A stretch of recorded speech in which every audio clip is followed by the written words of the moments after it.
tudo, gente, todos os seres vivos precisam de água para sobreviver, desde uma bactéria até um elefante.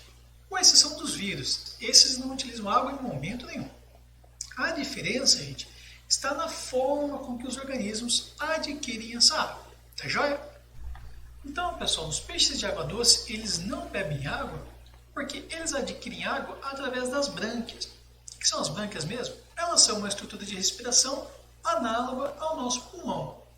Elas captam o oxigênio presente na água e colocam na corrente sanguínea, e retiram o CO2 presente na corrente sanguínea e o liberam na água. Então os peixes ficam constantemente abrindo e mexendo a boca, fazendo com que o quê? A água entre na boca e passe pelas brânquias.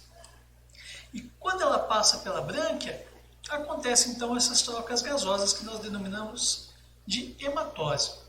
Acontece, gente, que a membrana que recobre a brânquia ela é muito fina para que ocorra essa troca de gases respiratórios. Só que, além do trânsito de gases respiratórios, ocorre também o trânsito de água. Aí que vem o X da questão. O sangue dos peixes ele é hiperosmótico, ou seja, ele possui uma maior concentração de sais que a água doce. Então, via osmose, a água do rio ou do seu aquário ela entra constantemente no corpo do seu peixe através das brânquias. Então, dessa forma, ele não precisa beber água.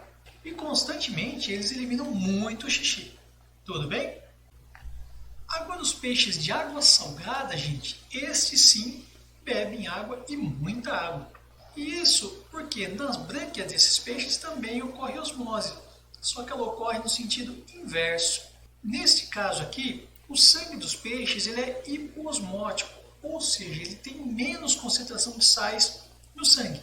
Dessa forma, quando o peixe está respirando, ele perde água da brânquia para o ambiente. Então ele precisa constantemente beber água para repor essa desidratação.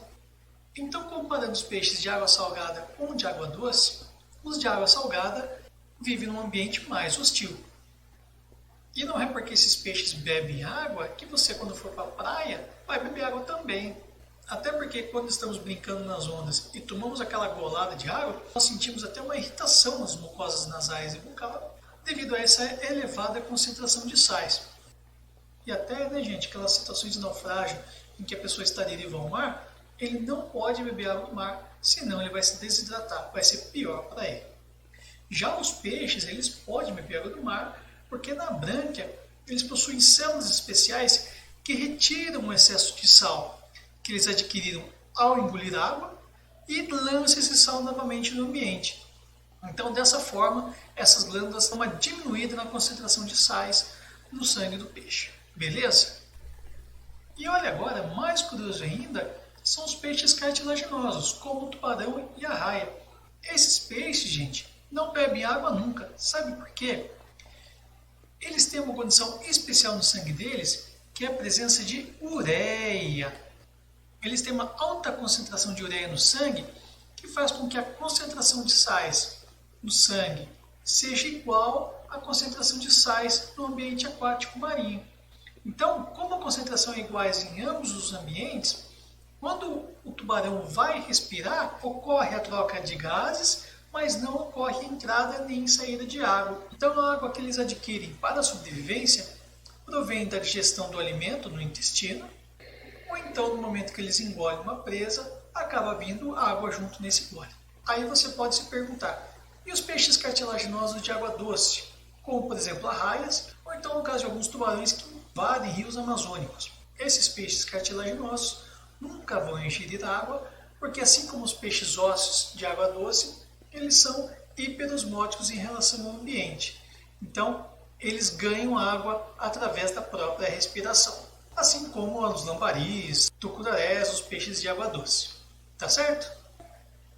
Então, como eu falei lá no início, que quem faz esse tipo de pergunta ou é criança ou é vestibular, eu trouxe uma questão da Faculdade de Medicina do ABC de 2017. Então tem esse texto que diz assim: a manutenção do equilíbrio hídrico é um processo de grande relevância para a sobrevivência de peixes e outros organismos aquáticos, sejam eles de água doce ou marinhos. Esse processo depende de uma larga escala de fenômenos ativos e passivos de transporte de água e soluto, como representados na figura a seguir. Aí ele diz o seguinte: considerando as informações apresentadas na figura e no texto, é correto afirmar que os tecidos corporais de peixes de água doce e água salgada, em relação ao ambiente que eles vivem, esses organismos são respectivamente. Olha, na figura aqui, ele diz que os peixes de água doce, ele ganha água por osmose através das brancas. Então, se ele ganha água, é porque a concentração interna do peixe é hiperosmótica. Então, gente, façam essa anotaçãozinha aqui no caderno de vocês. Olha, hiposmótico é a mesma coisa que hipotônico, e hiperosmótico é a mesma coisa que hipertônico. A água, ela vai sempre do meio hipo para o hiper. O peixe de água doce, ele ganha água pelas brânquias, então ele é hipertônico. Já os peixes de água salgada, eles perdem água através das brânquias por osmose, então eles são hipotônicos, o que dá então a alternativa A. Beleza, pessoal? Até o próximo vídeo.